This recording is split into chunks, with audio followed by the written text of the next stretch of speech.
Hello my dear friends, welcome to west class education. So मित्रांनो, तुम्हा सगळ्यांचीच लवकरच सेमिस्टर एक्झाम येणार असेल आणि मग सेमिस्टरसाठी मी कसं कन्सिडर करते की तुमच्याकडे हाफ सिलेबस असणार आहे एक्झामसाठी. सो इफ यू वॉन्ट, तुम्ही खाली कमेंट बॉक्समध्ये मला स्पेसिफिकली सांगू शकता की याच्या व्यतिरिक्त काही सिलेबस असेल तर. म्हणजे कधी-कधी असं होतं की पहिले 10 चॅप्टर्स न पहिले 5 चॅप्टर्स न घेता आदले-मधले कुठलेतरी चॅप्टर्स असतात. सो बेसिकली जो काही तुमचा सिलेबस असेल तुम्ही प्लीज खाली मेन्शन करा कमेंट बॉक्समध्ये, सो दॅट मी त्याच्यावरती व्हिडिओज बनवेन. सो आता हे व्हिडिओज नेमके कसे असणार आहेत, तर ही एक सिरीज असणार आहे. त्याच्यामध्ये आपण प्रत्येक चॅप्टरमधले असे क्वेश्चन्स पाहणार आहोत की जे सेमिस्टर एक्झामला येऊ शकतात. आणि हे फक्त क्वेश्चन्स नसणार आहेत, तर याच्यामध्ये आपण एक्झामच्या पॅटर्नमध्ये क्वेश्चन्स बघणार आहोत. Like for example section A MCQचं असेल, सेक्शन बी व्हेरी शॉर्ट आन्सर्सचा आहे, सेक्शन सी लॉंग आन्सर्सचा आहे, सेक्शन 4 पार्ट्समध्ये क्वेश्चन आहे. सो ज्या पद्धतीने आपल्याला एक्झाममध्ये कॉम्बिनेशनमध्ये क्वेश्चन्स येतात सगळ्या चॅप्टर्सचे मिळून, तसं आपण प्रत्येक चॅप्टरसाठी पाहणार आहोत. ठीक आहे. सो तुम्ही याला as a individual chapter test प्रमाणे ट्रीट करू शकता. त्याच्यानुसार तुम्हाला कळेल की या पर्टिक्युलर चॅप्टरमधलं तुमचं काय मिसिंग आहे किंवा काय करायचं राहिलेलं आहे, काय वीक आहे. सो दॅट तुम्ही त्याच्यावरती वर्कआउट करू शकता आणि मग तुमचा तो चॅप्टर पण परफेक्ट होईल. So let us start. सगळ्यात पहिल्यांदा हेरिडिटी आणि इव्हॅल्युएशन पासून आपण स्टार्ट करतोय. इव्हन तुम्ही पण सजेशन्स देऊ शकता की मी अजून कशा प्रकारचे क्वेश्चन्स ऍड केले पाहिजेत. सो पहिला क्वेश्चन आहे MCQ बेस.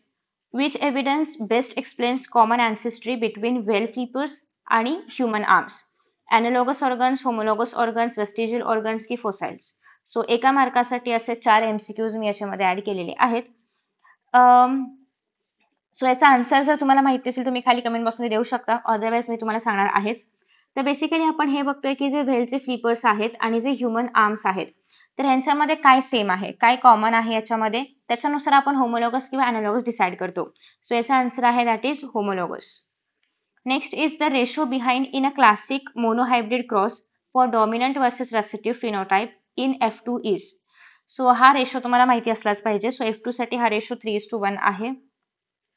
आणि इव्हन फिनोटायपिक विचारले की जिनोटायपिक विचारले ते पण महत्वाचं आहे. जिनोटायपिक असेल तर हा रेशो बदलणार आहे, 1:2:1 होईल. ठीक आहे. सो फिनोटाइप असल्यामुळे ratio is 3:1. The process of making mRNA from DNA is called as. So आपल्याला mRNA बनवायचा आहे. DNA ला ही पहिली स्टेप आहे, that is what? Transcription. So B is the correct answer. Next one is a human tailbone, ज्याला आपण coccyx पण म्हणतो, is a example of what? Mutation, vestigial organ, analogous organ की speciation?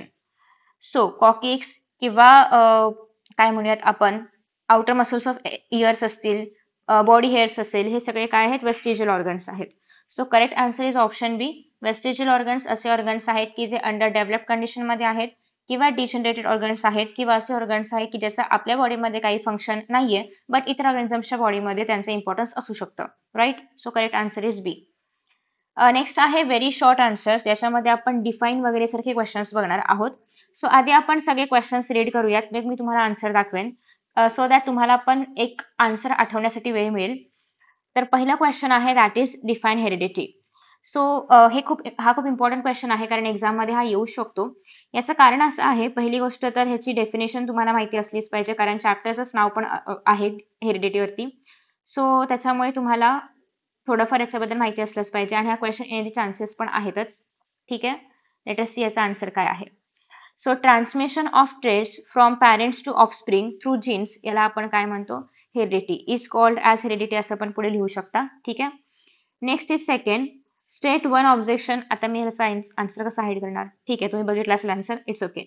State one objection to Lamarck's theory of evolution. So लॅमार्क्सची theory काय होती? Theory हीच होती की जे एक्वायर्ड कॅरेक्टर्स आहेत तर ते नेक्स्ट जनरेशनकडे ट्रान्सफर होतात. आणि ऍक्च्युली हेच त्याचं लिमिटेशन पण आहे की acquired characters do not gate inherited. म्हणजे एक्वायर्ड कॅरेक्टर्स त्याचं म्हणणं आहे की ट्रान्सफर होतात. फॉर एक्झाम्पल त्याचं काय म्हणणं आहे की जिराफला वरचा म्हणजे खूप जास्त हायटेड प्लांट्स किंवा ट्रीजचे लिव्स खायची सवय असल्यामुळे त्याची जी नेक आहे तर त्याची लेंथ वाढलेली आहे. ठीक आहे. सो असं त्याचं म्हणणं होतं. बट लेटर ऑन हे रिअलाइज झालं किंवा हे एक लिमिटेशन बनलं की जे एक्वायर्ड कॅरेक्टर्स आहेत तर ते इनहेरंट बनत नाहीत, ते जीन्समध्ये जात नाहीत, ते फक्त एक्वायर्ड असतात. आणि याचा प्रूफ कुठलंही मिळत नव्हतं, कुठल्याही प्रकारचं रिप्रोड्युसिबल प्रूफ मिळत नव्हतं आणि त्याच्यामुळेच हे त्याचं काय बनलं? ऑब्जेक्शन बनलं. आफ्टर दॅट नेक्स्ट आहे right one example of analogous organ pair. आपण होमोलॉगस ऑलरेडी पाहिलेलं आहे, वेल फ्लिपर्स आणि ह्युमन हँड. ठीक आहे, सॉरी ह्युमन आर्म. बट आता आपल्याला बघायचं आहे ॲनालॉगसचं एखादं पेअर. सो ॲनालॉगसमध्ये आपण घेऊ शकतो की विंग्स ऑफ बटरफ्लाय आणि बर्ड परफॉर्म फ्लाईट, म्हणजे यांचं फंक्शन सेम आहे. ठीक आहे. बट यांचं जे स्ट्रक्चर आहे किंवा जे बोन स्ट्रक्चर आहे, जे अनाटॉमी आहे ते मात्र डिफरंट आहे. सो अॅनालॉगस मध्ये तुम्हाला हेच लक्षात ठेवायचं आहे की same function but different anatomy. ठीक आहे. होमोलॉगस मध्ये आपण काय पाहिलं की यांचं अनाटॉमी सेम आहे. आता तुम्ही जर बघायचं म्हटलं तर जॉईंट्स जे असणार आहेत वेल फ्लिपरचे आणि ह्युमन आर्मचे, तर ते जॉईंट्स सेमच असणार आहेत. बट वेल फ्लिपर स्विमिंगसाठी वापरतं, ह्युमन आर्म आपण आपल्या रोजच्या डेली कोर्सेससाठी वापरतो. सो त्याच्यामुळे हा डिफरन्स आहे, फंक्शनचा डिफरन्स आहे. If function is same, analogous organs. If function is different, homologous organs. ठीक आहे. आफ्टर दॅट नेक्स्ट आहे एक्झाम्पल दिलेला आहे आपण विंग्स ऑफ बटरफ्लाय आणि बर्ड्स. तुम्ही इतर कुठलंही एक्झाम्पल देऊ शकता, नो इश्यूज. ठीक आहे. आफ्टर दॅट नेक्स्ट आहे what is a gene. So what is a gene हा क्वेश्चन ऍक्च्युअली रिकॉल वाला जो आपला सेक्शन आहे चॅप्टर मधला त्याच्यामधून आहे. So let us see. A gene is unit of heredity. Of course जे पण आपलं काय म्हणूयात आपण कॅरेक्टर्स आहेत, बायोलॉजिकल कॅरेक्टर्स जे पॅरेंट्स कडून ऑफस्प्रिंग्सकडे इनहेरेंट होऊन येणार आहेत, तर ते सगळे कशामध्ये असणार आहे, जीन्समध्ये असणार आहे. सो जीन्स म्हणजे काय पण आपण सगळ्यांनाच आपल्याला माहिती आहे की डीएनए जे आहे तर डीएनएच्या प्रत्येक सेगमेंटला आपण काय म्हणतो, जीन्स म्हणतो. ठीक आहे. आणि डीएनएचा प्रत्येक सेगमेंट काय आहे, it is made up of protein. ठीक आहे. It is made up of codes. त्याच्यामुळे इन शॉर्ट जीन हे काय आहे, a DNA segment that codes for a protein or trait. So the correct answer is it is a unit of heredity आणि बाकी सगळं तुम्हाला लिहायचं आहे. त्याच्यानंतर नेक्स्ट आहे name the method use to estimate the age of fossils. It is what, carbon dating, C14 dating. So basically radiometric dating जे आहे ज्याला आपण C14 डेटिंग पण म्हणू शकतो किंवा कार्बन डेटिंग पण म्हणू शकतो, तर याला आपण म्हणू शकतो की हे सपोर्टिव्ह मेथड आहे जे की फोसाईल एज एस्टिमेशनसाठी वापरली जाते. दुसरी गोष्ट तुम्हाला असं पण विचारलं जाऊ शकतं की Y C14, why not C12.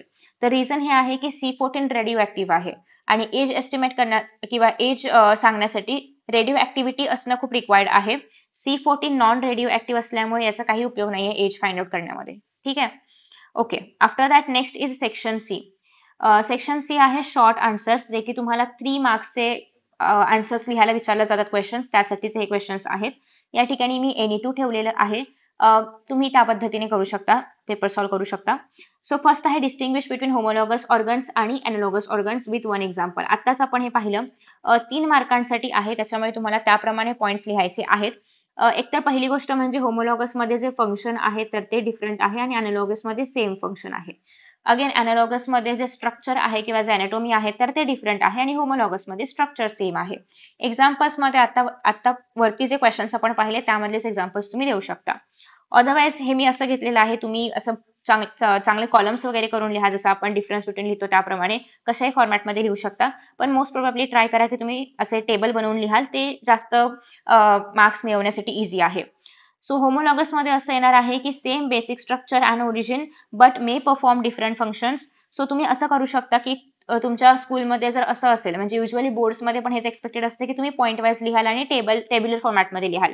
जे मला इथं ते लिहिणं शक्य नव्हतं बिकॉज ऑफ ते डॉग बनवलेलं आहे त्याच्यामुळे, बट तुम्ही हे नक्कीच करू शकता. सो जेव्हा तुम्ही लिहाल तेव्हा तुमचा पहिला पॉईंट असणार आहे same structure and same origin, हा तुमचा पहिला पॉईंट असणार आहे. Different origin and different structure हा याचा पहिला पॉईंट असणार आहे. मे परफॉर्म डिफरंट फंक्शन्स हा सेकंड पॉईंट असणार आहे. परफॉर्म सिमिलर फंक्शन्स हा असणार आहे सेकंड पॉईंट याचा. आणि थर्ड पॉईंट असणार आहे एक्झाम्पलचा. सो असं करत करत तुम्हाला 3 मार्काचे 3 पॉईंट्स लिहायचे आहेत. देन प्रत्येक पॉईंटला 1 मार्क. सो तुम्ही टेबलर फॉर्मॅटमध्ये असं लिहू शकता. Next is explain natural selection in 2 points with a simple example. So इथे जे काही मी आन्सर्स घेतलेले आहेत शॉर्ट मध्ये घेतलेले आहेत answers. If you want please try out करा की तुम्ही टेक्स्टबुक मधला पण कॉन्टेक्स्ट रीड कराल, सो दॅट तुम्हाला अजून कॉन्टेंट मिळेल आन्सर लिहिण्यासाठी. ठीक आहे. हेच सेम किंवा एवढंच आन्सर लिहिणं अपेक्षित नाहीये. हे फक्त सॅम्पलसाठी आहे की जस्ट तुम्हाला मी डिरेक्शन देते की तुम्ही आन्सर कसं लिहिलं पाहिजे. याच्यामध्ये अजून कॉन्टेंट ऍड करणं, ते पण टेक्स्टबुक मधलं ऍड करणं हे तुमचं काम आहे. ठीक आहे. So explain natural selection in 2 points with example. So what is natural selection. So हे पण अगेन इझी वर्ड्स मध्ये आहे. टेक्स्टबुक मधली लँग्वेज इथे नाही वापरली आहे, इथे खूप सिम्पल लँग्वेज वापरलेली आहे. तुम्हाला ट्राय करायचं आहे की तुम्ही टेक्स्टबुक मधले सेंटेन्सेस किंवा ती लँग्वेज शक्यतो रेफर कराल. Okay. So better adapted variant survive and live more offsprings. Changing trade frequencies over generations. So basically हे पूर्ण पॉईंट्स मध्ये आहे. तुम्हाला एक्सपेक्टेड आहे की तुम्ही ऍटलीस्ट 3 पॉईंट्स लिहाल मोठे किंवा लहान लहान 6 पॉईंट्स लिहाल. याच्यामध्ये सर्व्हायव्हल ऑफ द फिटेस्ट आणि चार्ल्स डार्विन या सगळ्यांची नावं पण आली पाहिजेत. एक एक्झाम्पल आलं पाहिजे, ते मेलॅनिझमचं एक्झाम्पल पण आलं पाहिजे, मॉथ वगैरेचं. सो ते सगळं याच्यामध्ये आलं पाहिजे. ठीक आहे. सो याचा आन्सर मोठं होणार आहे, जे मी इथे खूप लहान दिलेलं आहे. सो तुम्हाला मोठं करायचं आहे. State any 2 evidences of evolution and briefly explain their significance. So कोणते पण घेऊ शकता. आपल्याकडे एम्ब्रियोलॉजी आहे, फोसाइल्स आहे, मॉर्फोलॉजिकल कॅरेक्टरिस्टिक्स आहेत, अनाटॉमिकल कॅरेक्टरिस्टिक्स आहेत. सो यातला कुठला पण जे तुम्हाला हवं असेल ते कुठलेही दोन तुम्ही एव्हिडन्सेस घेऊ शकता. नेक्स्ट आहे fourth one, in a P plant tallness T is dominant over dwarfness म्हणजे small T if two heterozygous tall plants. Heterozygous म्हणजे काय? Capital T small T, capital T small T दोघं सिमिलर नाहीयेत. दोघांचं मध्ये एक कॅपिटल आहे, एक स्मॉल टी आहे, म्हणजे एक डॉमिनंट कॅरेक्टर आहे, एक रेसेसिव्ह कॅरेक्टर आहे. हे जर क्रॉस केले तर तुम्हाला F2 फिनोटायपिक रेशो लिहायचा आहे, फिनोटाइप लिहायचा आहे. ठीक आहे. सो जेव्हा पण तुम्हाला असे क्वेश्चन्स येतील रेशोवाले, तेव्हा प्लीज चेकआउट करा की जिनोटायपिक विचारलंय की फिनोटायपिक विचारलंय, कारण डिपेंडिंग अपॉन दॅट तुमचा आन्सर बदलणार आहे. ठीक आहे. आणि name the type of cross. आता हा कुठला क्रॉस असणार आहे? किती कॅरेक्टर्स वापरतोय आपण? फक्त टॉलनेस हा एकच कॅरेक्टर वापरतोय, म्हणजे हा कुठला क्रॉस असणार आहे? मोनोहायब्रिड. हेच जर मी टॉलनेस आणि साईज ऑफ द पी वापरलं असतं किंवा sorry size of the seed वापरलं असतं किंवा कलर वापरलं असतं तर ते मग डायहायब्रिड झालं असतं. राईट. सो आता तुम्हाला ट्राय करा की तुम्ही एक्झाम मध्ये पण क्रॉस ड्रॉ कराल. माझ्याकडे टेबल काढणं शक्य नव्हतं सो मी ते नाही काढलंय, सॉरी, बट तुम्हाला मात्र ड्रॉ करायचं आहे. सो हे एक आहे आणि हे दुसरं आहे. ठीक आहे. आता बघा या ठिकाणी एक पॅरेंट आहे आणि एक ऑफस्प्रिंग आहे. आता याच्यामध्ये टी टी येईल, याच्यामध्ये टी स्मॉल टी, याच्यामध्ये टी स्मॉल टी, याच्यामध्ये टी टी.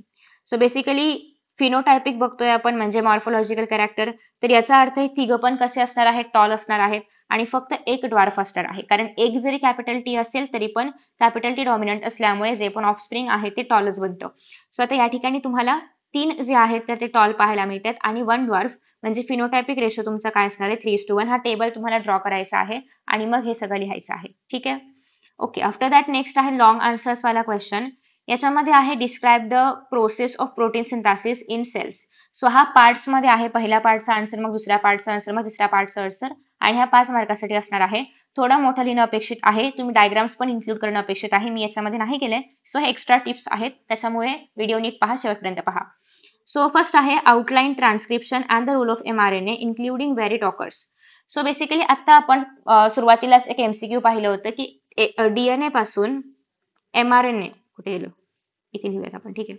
सो DNA पासून mRNA बनणं ह्याला आपण काय म्हणतो? ट्रान्सक्रिप्शन. ठीक आहे. सो तुम्हाला बेसिक माहिती पाहिजे की कुठल्या प्रोसेसला आपण काय म्हणतो. सो तुम्हाला हेच लिहायचं आहे पहिल्या ह्याच्यामध्ये की ट्रान्सक्रिप्शन काय आहे. mRNA मध्ये जे कोड आहेत तर ते येणं फ्रॉम द DNA. कुठे गेला क्वेश्चन? हा. So outline transcription and the role of mRNA including very talkers. So हे कुठे होतं? हे न्यूक्लियस मध्ये होतं. In nucleus RNA polymerase reads DNA template to synthesise mRNA. आपल्याला काय करायचं आहे? mRNA बनवायचा आहे DNA पासून. आता हे कसं होतं? By using complementary base pairing. हे सगळं मी ऑलरेडी चॅप्टर शिकवताना एक्सप्लेन केलेलं आहे. सो जर तुम्हाला याच्यामध्ये काही कन्फ्युजन असेल तर प्लीज ते व्हिडिओज रेफर करा. आता हे जे mRNA हे कुठे घडलं? सगळं न्यूक्लियस मध्ये घडलं. एकदा का हे न्यूक्लियस आहे किंवा हे सेल आहे, अज्युम करा इथे न्यूक्लियस आहे.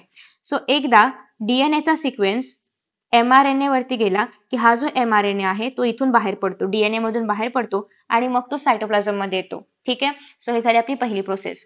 दुसरी प्रोसेस आहे outline translation and the roles of tRNA, ribosome आणि codon anticoding pairing. Okay. So codon आणि अँटीकोडॉन पेरिंग बद्दल सांगायचं आहे. आता आपण कुठे आलो? ट्रान्सक्रिप्शन नंतर आपण बाहेर आलो सायटोप्लाझम मध्ये. सो ही जी प्रोसेस आहे ती कुठे होणार आहे? अर्थात न्यूक्लियसच्या बाहेर होणार आहे. Right. So at ribosome initiation at start codon. ठीक आहे. सो या ठिकाणी सगळ्यात पहिल्यांदा तर स्टार्ट होणार आहे पहिल्या कोडॉन पासून. tRNA anticodons deliver amino acids. tRNAचं काय काम आहे? ते अमायनो ऍसिड्सला घेऊन येतं आणि ते ज्या ज्या ठिकाणी प्लेस करायचं आहे त्या ठिकाणी प्लेस करतं आणि जे प्रोटीन आहे म्हणजे पेप्टाइड बॉन्ड नंतर जे प्रोटीन आहे तर ते फॉर्म होतं. ठीक आहे.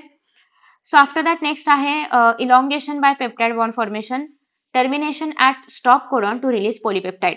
सुरुवात कुठून झालेली आहे? स्टार्ट कोडॉन पासून. एंड कुठे झालं? स्टॉप कोडॉन वरती. आणि काय केलं त्याच्या आफ्टर एंडिंग द प्रोसेस काय रिलीज झालं? आय मीन काय बनलं, काय तयार झालं? That is polypeptide. ठीक आहे. तो बॉन्ड जे आहे त्याला आपण काय म्हणणार? पॉलिपेप्टाइड. सो बेसिकली पेप्टाइड हा काय आहे? एक बॉन्ड आहे. आपल्याकडे 2 अमायनो ऍसिड्स आहेत, त्यांच्यामधला जो बॉन्ड आहे त्याला आपण म्हणणार पेप्टाइड बॉन्ड. पण हे जर वाढत गेलं, जेव्हा एक मोठी चेन बनणार आहे, खूप सारे अमायनो ऍसिड्स आहेत, मोर दॅन टू अमायनो ऍसिड्सचे मॉलिक्युल्स आहेत, तेव्हा त्याला आपण काय बोलणार आहोत? पॉलिपेप्टाइड. ठीक आहे. सो हे सगळं कुठे चाललंय? हे सगळं चाललेलं आहे रायबोझोम्स मध्ये किंवा आपण म्हणू शकतो सायटोप्लाझम मध्ये किंवा न्यूक्लियसच्या बाहेर. ठीक आहे. नेक्स्ट आहे म्युटेशन आणि variation. Change in DNA, sorry question काय होता आपला? How sequence changes mutation can affect proteins and lead to variation.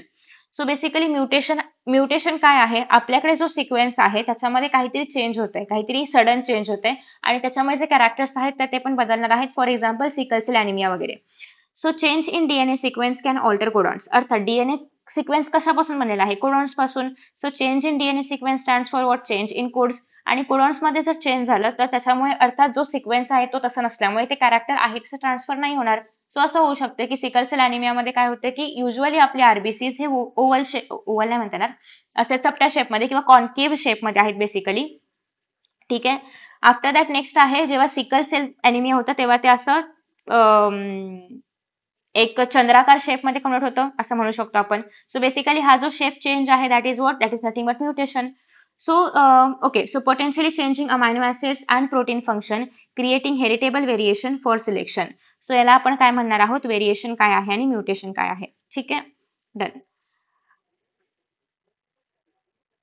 चलो आफ्टर दॅट नेक्स्ट आहे, answer the following on evidences and human evolution. Explain any 3 evidences of evolution. Again तुमच्याकडे खूप सारे examples आहेत, कोणतं पण 3 तुम्ही घेऊ शकता. इथे घेतलेले आहेत फोसाइल्स, होमोलॉगस ऑर्गन्स, वेस्टिजियल ऑर्गन्स. तुमच्याकडे काही पण ऑप्शन्स आहेत, एम्ब्रिओलॉजी घ्या, काही पण घ्या. ठीक आहे. आणि प्रत्येकाचं तुम्हाला एक एक्झाम्पल द्यायचं आहे. फॉर एक्झाम्पल फोसाइल्समध्ये आपण ट्रान्झिशन फेज देऊ शकतो. होमोलॉगस ऑर्गन्समध्ये ज्यांचं फंक्शन डिफरंट आहे बट स्ट्रक्चर सेम आहे असे घेऊ शकतो. वेस्टिजियल ऑर्गन्समध्ये कॉकिक्स वगैरे घेऊ शकतो. डन.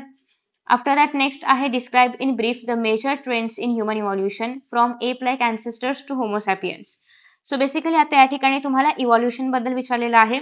ऍक्च्युली फुल चॅप्टर इव्हॉल्युशन वरती असल्यामुळे इव्हॉल्युशन वरून तुम्ही एखादा क्वेश्चन एक्सपेक्ट करू शकता.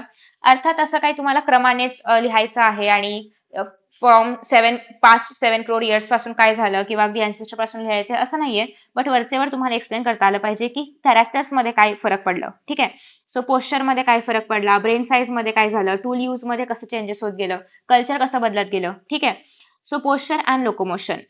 शिफ्ट टू बायपेडालिझम म्हणजे 2 पायावर चालण्याकडे शिफ्ट झालं. आधी ते लोक शिफ्ट झालो आपण आणि ते लोक 4 पायावरती चालायचे. ठीक आहे. So shift to bipedalism with pelvis and limb changes. अर्थात 2 पायावरती चालू शकले कारण लिमच्या स्ट्रक्चरमध्ये चेंज झालं. पेल्विस ब्रॉड किंवा नॅरो झालं, जे काय झालं ते झालं. ठीक आहे. सो इट डिपेंड्स ऑन की ते फिमेल आहे की मेल आहे. एफिशियंट अपराईट गेट आणि ऑफकोर्स ते आधी वाकून, काय कसं म्हणूयात आपण त्याला, वाकूनच म्हणू शकतो. आणि ते वाकून चालायचे किंवा बेंड होऊन चालायचे. लेटर ऑन त्यांचा पोस्चर स्ट्रेट झालं. सो हे चेंजेस आहेत पोस्चर आणि लोकोमोशन मध्ये. Next is brain and cranial changes. So एक तर ब्रेन व्हॉल्यूम इन्क्रीज झालं, रिड्यूस प्रोग्नॅथिझम असेल किंवा रिफाईंड हँड कंट्रोल असेल. त्याच्यामुळे काय झालं की त्यांना वेगवेगळ्या प्रकारचे टूल्स पण बनवता आले जे त्या सिच्युएशनसाठी एफिशियंट असतील. सो हे जे ग्रोथ आहे किंवा हे जे डेव्हलपमेंट आहे तर ते होत गेलं. Next is what about culture आणि बिहेवियर. सो टूल मेकिंग आलं, फायरचं यूज आलं, लँग्वेज असेल, सोशल ऑर्गनायझेशन, आर्ट वगैरे वगैरे वगैरे. सो बेसिकली या सगळ्या गोष्टी ज्या आहेत त्या नवीन नवीन याच्यामध्ये इन्क्लूड होत गेल्या. सो अशा पद्धतीने तुम्हाला इव्हॉल्युशन येऊ शकतं. फक्त नावं लिहायला किंवा अगदी टाइमलाईन प्रमाणे सांगा की 7 crore इयर पूर्वी काय झालं, 1 lakh इयर्स पूर्वी काय झालं. सो हे सगळं नाही येणार तुम्हाला. बट चेंजेस कसे होत गेले डिपेंडिंग अपॉन द कॅरेक्टर्स हे येऊ शकतं. सो त्याच्यामुळे हे तुम्ही नक्की करू शकता. ठीक आहे. सो आय होप की तुम्हाला एक पॅटर्न कळला असेल आणि नवीन काहीतरी क्वेश्चन्स कळले असतील जे नक्कीच तुम्ही प्रॅक्टिस करू शकता. So thank you so much for watching this video. Best of luck for exams. आणि हे मी कंटिन्यू केलं पाहिजे का हे पण खाली कमेंट बॉक्समध्ये सांगा, सो दॅट मी याच्यावरती अजून व्हिडिओज घेऊन येईन. Thank you so much. आणि जर तुम्हाला याचे पीडीएफ्स हवे असतील तर ते मी टेलिग्रामवरती अपलोड करणार आहे. तुम्ही तिथून त्याचा ऍक्सेस घेऊ शकता. टेलिग्रामची लिंक खाली कमेंट बॉक्समध्ये अवेलेबल आहे. Bye bye. Best of luck.